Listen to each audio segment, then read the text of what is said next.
impulsando y fortaleciendo el desarrollo sostenible y la consolidación del movimiento cooperativo de producción, FECOPROD presenta Camino al Desarrollo, el programa oficial de la FECOPROD.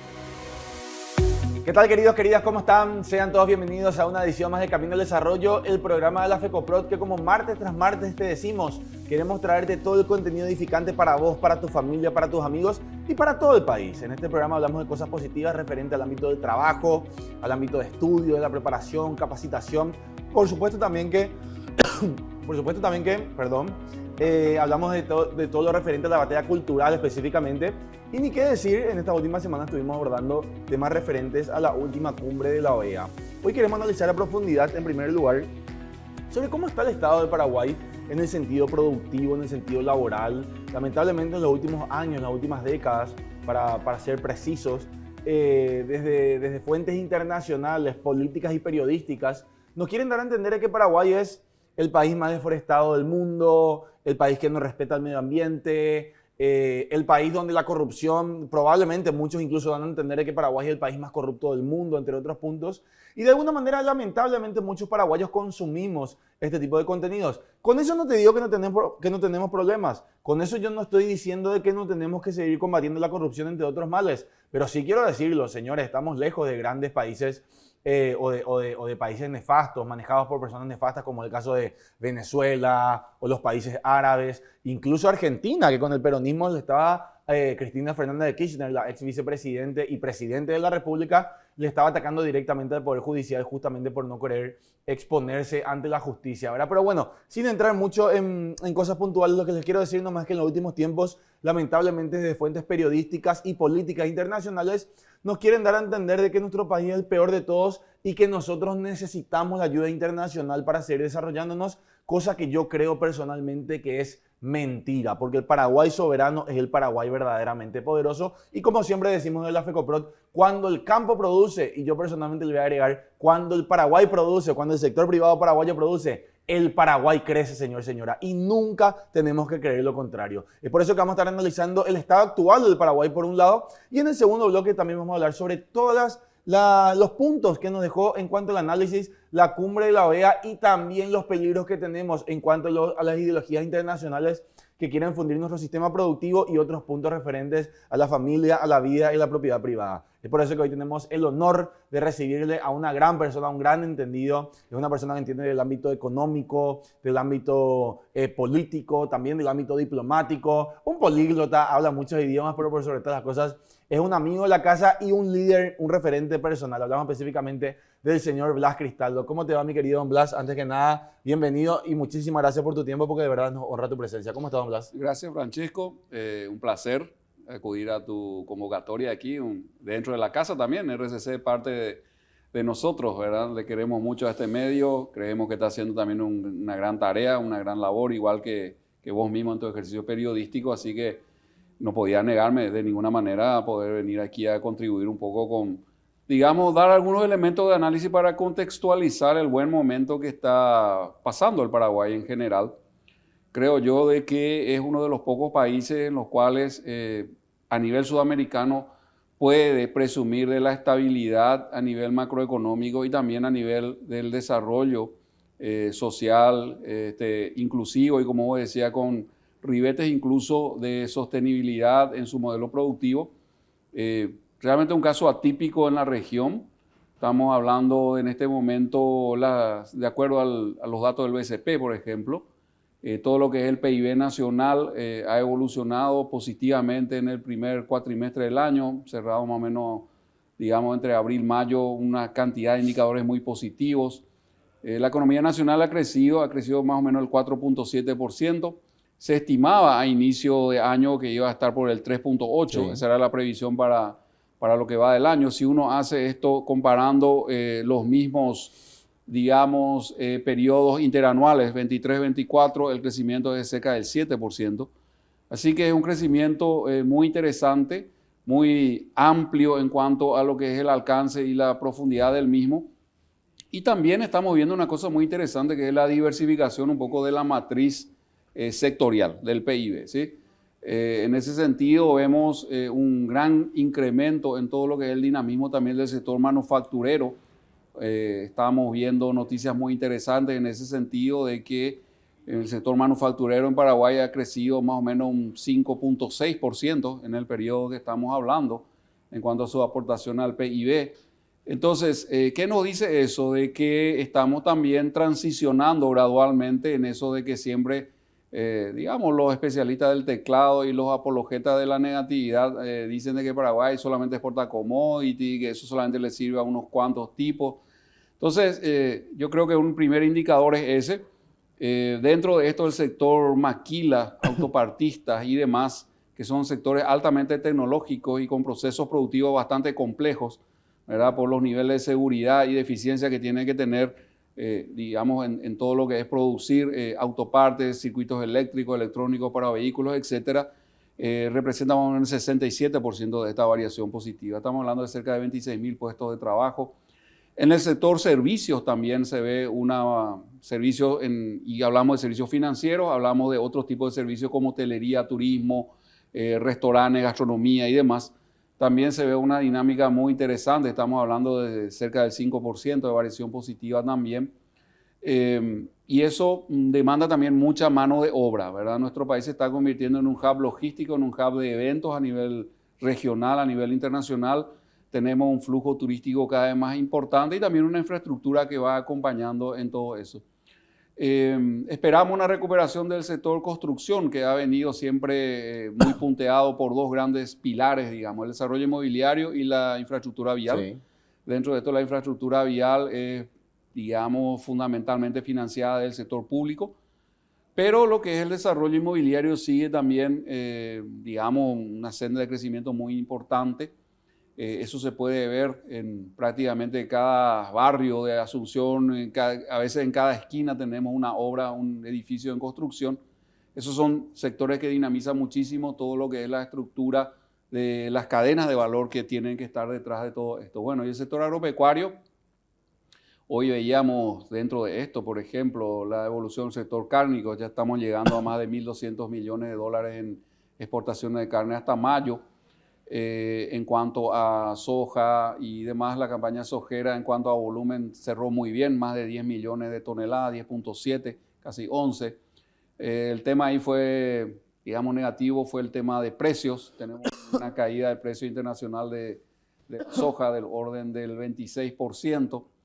Eso obviamente, digamos, resta todo el potencial que hubiese podido tener un buen año agrícola sumado a un buen año de precio. Pero bueno, que se conjuguen las dos variables a veces no es tan fácil. Claro. Pero igual estamos hablando de cerca de más de 6.000 millones de dólares que vienen de las exportaciones totales del sector agroganadero.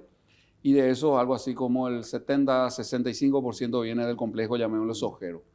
Y dentro del complejo sojero otra vez algo así como el 35% son productos ya elaborados, harinas, aceites y demás, no solamente commodity. Hoy veía también, y para que esos que vos decís que siempre lo pintan todo en negro, bueno, que los sojeros, que los ricos, que lo que no sé qué, hoy veía también el país se convirtió en el mayor exportador mundial de chía. ¿Sí? Un producto muy interesante de agricultura familiar, estamos hablando de más o menos 50.000 toneladas. Estamos hablando de cerca de 120, 130 millones de dólares, más de 6.000 pequeños productores que están dentro de esta cadena de la zona norte predominantemente, porque es un cultivo de invierno y eso es un doble efecto positivo porque estabiliza el flujo de ingresos de la agricultura familiar a lo largo del año, porque si uno solamente tiene un rubro de verano, pues claro, viene el resto del año viene prestado.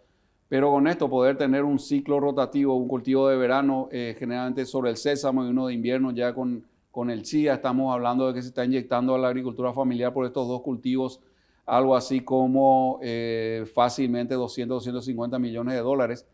Y sumémosle a eso de que más o menos el 30% de la producción de soja se da en fincas de menos de 20 hectáreas, con lo cual se inyectan otra vez en ese sector, llamémosle de agricultura familiar, rubro de renta muy importante como la soja, con un aporte de casi 850 millones de dólares año. Entonces la agricultura familiar en este momento está recibiendo cerca de 1.000 millones de dólares año. Eso es un factor demasiado importante para estabilizar socialmente, económicamente, comunitariamente, incluso todo lo que es el desarrollo territorial. Y eso se ve en la disminución de los índices de pobreza, ¿verdad? Recordemos que hace 20 años el Paraguay tenía pobrezas que estaban, índices de pobreza generales que estaban en el orden del 57, 60%, y a nivel rural incluso un poco más. Y ahora estamos en órdenes del 25, 26%. Hemos disminuido casi 50% esto. Si seguimos en esta vía y como vos dijiste también con un sistema y un modelo productivo generado autónomamente en base a nuestras propias capacidades y en base, digamos, a lo que fuimos desarrollando nosotros como paraguayos, como un sector productivo muy innovador, acompañado también con ciertos esfuerzos muy interesantes que hace el sector público para ordenar las cuentas nacionales, creo que estamos encontrando un modelo de desarrollo muy autónomo y que es propio nuestro, digamos, que como vos dijiste no depende de que nos vengan a decir, y eso sí ser chauvinistas, sin ser xenófobos, que nos vengan a decir así muy indicativamente cómo tenemos que desarrollar este país. Ahora, don Blas, o sea que tenemos que ir a un nombre de corte en breve, pero no quiero dejar de consultarte lo siguiente porque después del corte vamos a hablar de temas más bien referentes a lo diplomático, también estas ideologías nefastas que están queriendo golpear Paraguay. Pero hay un punto que me gustaría también analizar contigo antes de ir al corte, que es sobre lo referente a la deforestación. Y te pregunto por qué, don Blas. Yo no sé por qué a nivel internacional, Naciones Unidas, parte de la OEA, entre otras organizaciones, quieren instalar de manera permanente que Paraguay es un país que no solo que no respeta el medio ambiente, sino que tiene, incluso yo la otra vez le escuché a un colega periodista decir de que Paraguay tiene el índice de deforestación más grande del mundo. Sin embargo, vos ves los números a nivel, ni siquiera te digo sudamericano, a nivel regional, a nivel América, y Paraguay es el segundo país más verde de América, después de Costa Rica. Entonces, en primer lugar, consultar de por qué lo que tanto quieren instalar que nosotros no respetamos el medio ambiente. Y en segundo lugar, vamos a hablar un poquito de eso, don Blas. ¿Es cierto que Paraguay deforesta tanto hasta el punto de ser el segundo país más verde de toda América? Yo creo que no. Obviamente se trata de asimilar lo que es un cambio de uso de suelo en base a la legislación ambiental vigente, es decir, con todos los formalismos y todas las reservas que hay que mantener, entre paréntesis, a costa del bolsillo del productor. Recordemos que para habilitar una explotación ganadera, por ejemplo en el Chaco, o agrícola, hay que dejar 40% del inmueble como reserva forestal. Que se respeta. Que se respeta. Eso no hace falta. Uno hasta en el Google Maps puede ver la diferencia entre el desarrollo que se da en el Chaco, por ejemplo, y compare con Mato Grosso. Uno puede ver en el Google, en el Google Maps, en su propio teléfono puede ver la diferencia. Cómo tenemos un sistema mucho más ordenado, donde se ven perfectamente las cuadrículas, donde están las reservas forestales y demás. El país mantiene más o menos el 40% de su superficie todavía con la cobertura natural, original.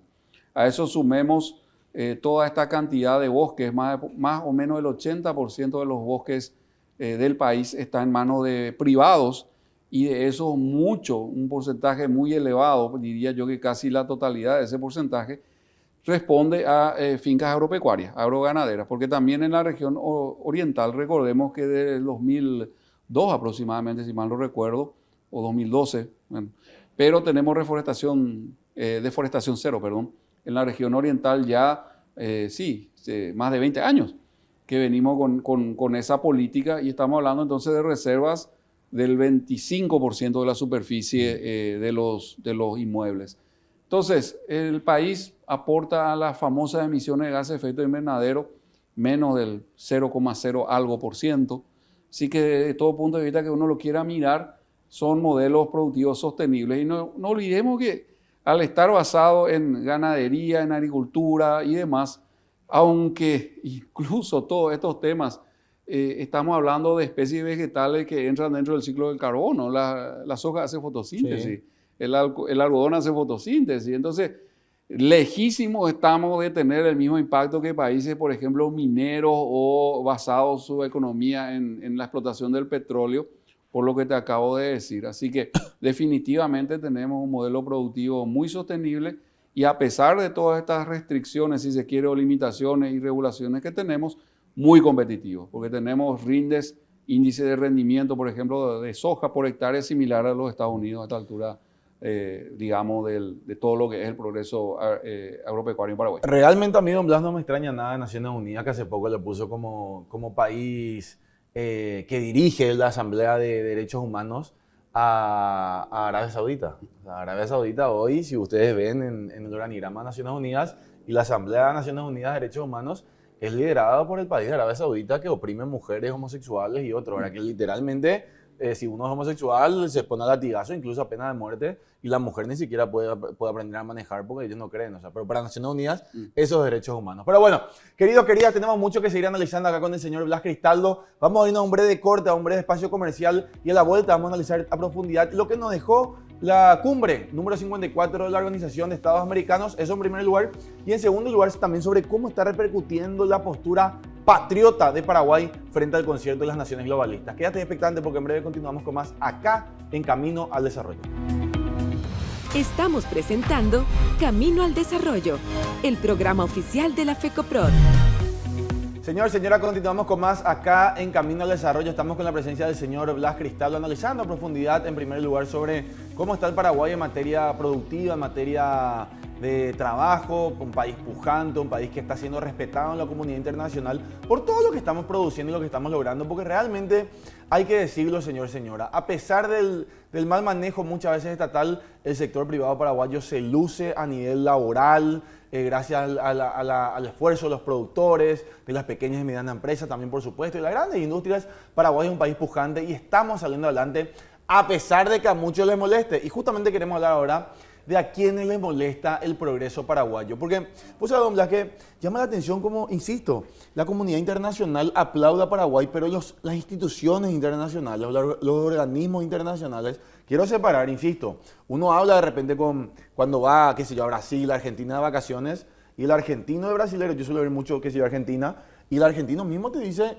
che, Paraguay cambió. La otra vez te pongo un ejemplo que muchos van a decir que es una tontería lo que voy a decir, pero es un referente. Hace poco vino a la Rock and Pop José María Listorti, don Blas. Y José María Listorti, que es un gran comediante argentino, vino y me dijo, Fran, no sé qué pasó en Paraguay.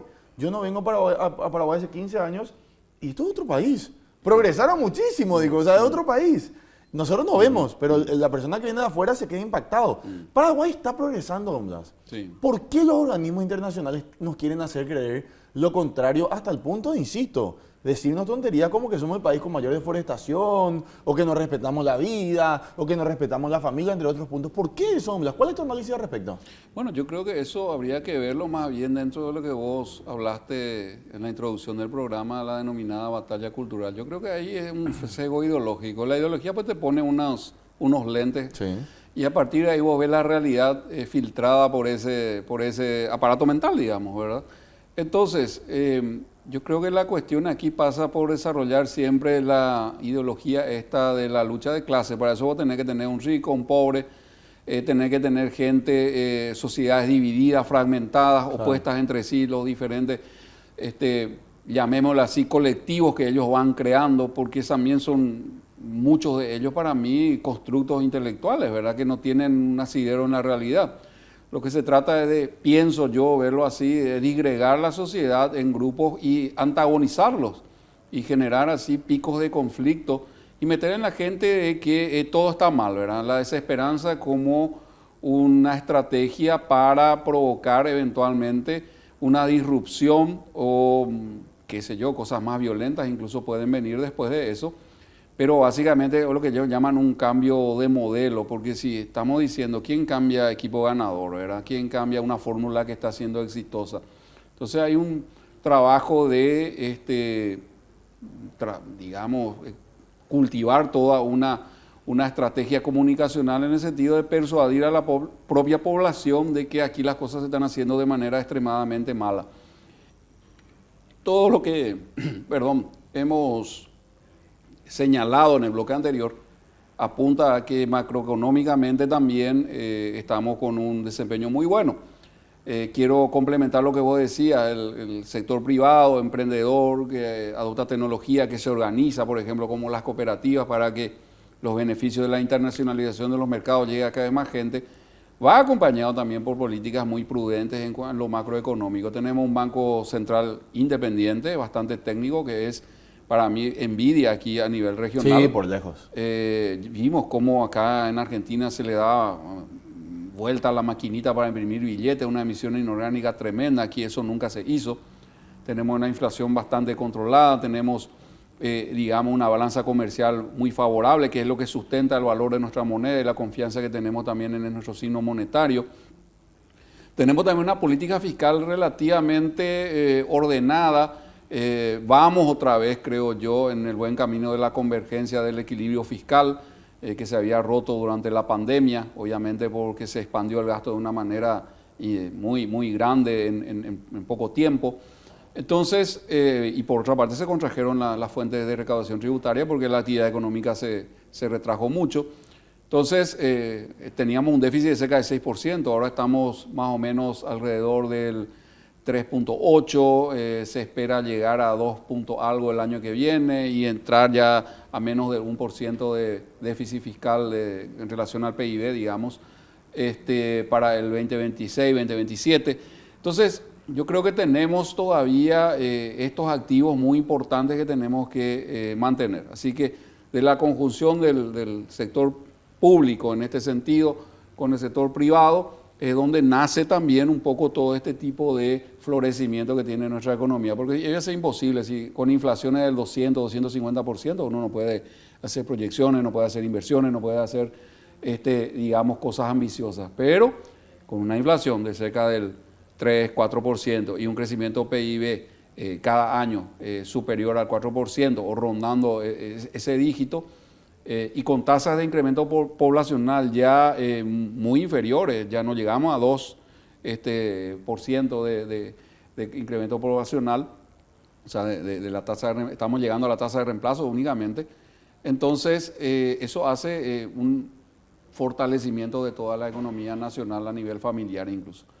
Yo creo que lo que se está dando es justamente lo que vos decís, ver todo este proceso a la luz o bajo los anteojos, digamos, mentales de un cierto conjunto de ideas, por lo cual tenemos que encontrar el defecto a lo virtuoso, porque, insisto en esto, en la medida de que estemos convencidos de la valía de nuestros esfuerzos y de que estamos caminando por el buen camino, ¿qué estímulo habría para cambiar nada de eso? ¿Qué estímulo habría para probar otras fórmulas, hacer otros experimentos sociales o como quieran llamarlo? Entonces, yo pienso que mucho de lo que vos decís, esa opinión sesgada, muchas veces carente absoluto de evidencia que le sustente, sino solamente fabricada mediante eslóganes y mediante voceros muy caracterizados en ese sentido, con incluso frases irresponsables que día a día estamos escuchando, como que el campo no aporta nada, ese otro frente también, la cuestión tributaria, que no paga, que no da fuente de trabajo, etcétera. Eso no se sustenta absolutamente en ningún informe o dato estadístico objetivamente relevado. Es campaña propagandística. Ahora la cuestión, como vos decís, la motivación que está detrás de eso, yo creo que fundamentalmente tiene que ver con esto que te decía, es el asumir un determinado conjunto de ideas que conforman una cosmovisión de las cosas absolutamente contraria a lo que estamos hablando. Qué importante lo que mencionaste recién, también, que no tenía en cuenta, pero o sea que mucha gente, el globalismo pues dice que los productores no pagan impuestos. ¿Por qué es lo que mienten así? ¿Cuántos impuestos hay actualmente ahora para la producción? Aparte del IVA que todos pagamos, ¿verdad? Bueno, empecemos con que hace como 5 o 6 años se niveló totalmente la tabla impositiva, digamos, ya no existe IRAGRO, ya no existe un régimen especial para el sector agro. Y cuando hablo de IRAGRO, sería importante clarificar este tema. El IRAGRO no es un impuesto recaudador. Cuando uno, en técnica tributaria, digamos, por el lado del ingreso, todo lo que es el diseño de los impuestos, persigue diferentes fines, a veces para estimular o para desestimular actividades. En el caso del IRAGRO, su objetivo fundamental era combatir el latifundio improductivo, es decir, que la tierra se ponga en producción, se habilite y se trabaje. El objetivo del IRAGRO era un contralor del IVA, porque podía descargarse todo el IVA documentado del IRAGRO. Entonces, no era luego su objetivo, nunca fue su objetivo recaudar. Su objetivo era, por un lado, ampliar toda la cadena del IVA, incluir a toda la mayor cantidad posible de actores dentro de ese circuito, que empiece a tributar y a formalizarse también en el sector rural, pero fundamentalmente combatir lo que se llama el uso improductivo de la tierra, o sea, el latifundio improductivo, que resulta ser que ahora eso es el concepto que se está trabajando o se está planteando en Europa, que es la recuperación y la regeneración de los espacios, ¿sí? O sea, tenemos que volver improductiva otra vez la tierra. Imagínate un poco la potencia de las ideas y eso que decíamos aquí también, cómo son los anteojos, los filtros mentales que uno se aplica cuando adopta determinada ideología. Pero bueno, el IRAGRO entonces nunca fue un impuesto recaudador. El aporte del agro se veía en otros impuestos, entre ellos el impuesto a la renta empresarial, el IVA, etcétera. Ahora mismo, todos los estudios, incluso de la DENIT, la actual Dirección Nacional de Ingresos Tributarios, indican que la carga tributaria está absolutamente repartida de forma equitativa entre los diferentes sectores, ya sea primario, secundario, terciario. Y estamos hablando de una carga tributaria directa con la Administración Central en Paraguay del orden del 26%. Eso todavía queda corto porque faltaría la tributación, las cargas salariales, todo lo que aporta al IPS, etcétera, etcétera. Y después tenemos también algunos aportes fuera de presupuesto que cualquiera que va por el interior sabe que las cooperativas, las empresas aportan para la comisaría, aportan para el centro de salud, aportan para pintar la escuela, etcétera, etcétera, etcétera. Habría que incluso en algún momento hacer algún tipo de estimación de cuánto es ese gasto extra presupuestario en colaboración social del entorno que también hace todo el sector privado, digamos. A veces por filantropía, que está muy bien, a veces por caridad, pero muchas veces hay instituciones públicas como esta que deberían de estar financiadas por el presupuesto general. Pero dicho eso, si incluimos todo lo que podríamos llamar las cargas laborales más eventualmente los impuestos a nivel municipal y demás, y bueno, y llegas al 30% de tributación, que para un país como este, un país en vía de crecimiento, un país con todo un futuro a desarrollarse, yo creo que no es una carga absolutamente inadecuada. Yo escucho muchas veces de que la carga tributaria, la presión tributaria es insuficiente, que eso me parece realmente falsificaciones y falseamientos de información demasiado irresponsables, porque sumemos todos estos componentes, como yo te decía, llegamos a ese nivel de imposición y hablando del 30% de contribución en general para nuestra sociedad, es más que justificado. No habría que crear impuestos así de onda nomás. Y mucho menos para satisfacer no sé qué tipo de indicador internacional que dice que la presión tributaria tiene que estar en tal o cual nivel, qué sé yo. Cada sociedad es diferente y nosotros lo que tenemos que tener es en vistas de que esa presión tributaria y la complejidad del sistema no ahogue la inversión privada. Don Blas, muchísimas gracias. A vos, Fran, y bueno, quedaron muchos temas en el tintero, nos quedamos sin hablar de la OEA, ni hablar un poco del concierto internacional en este momento, pero bueno, muchas gracias por la invitación, esperemos que se repita y sigamos desarrollando todos estos temas que yo creo que muchas veces nuestra ciudadanía no lo está manejando como corresponde. Es así, don Blas. Bueno, estuvimos así con el señor Blas Cristaldo, un entendido en el ámbito económico, en el ámbito diplomático, bueno, en muchos ámbitos realmente, y hoy nos honró con su presencia. Señor, señora, quédate expectante a las próximas ediciones de Camino al Desarrollo. Como siempre, vamos a estar hablando sobre temas edificantes referentes al ámbito laboral, el ámbito de la capacitación, también el ámbito de la batalla cultural, por supuesto, porque como siempre te decimos, estamos comprometidos con el trabajo paraguayo y estamos en contra de toda ideología nefasta que quiera fundir el trabajo de los paraguayos. Así que nos encontramos el próximo martes, como siempre, acá a las 20 horas a través de las pantallas de la RCC. Que Dios les bendiga y tengan un excelente resto de semana. Muchísimas gracias.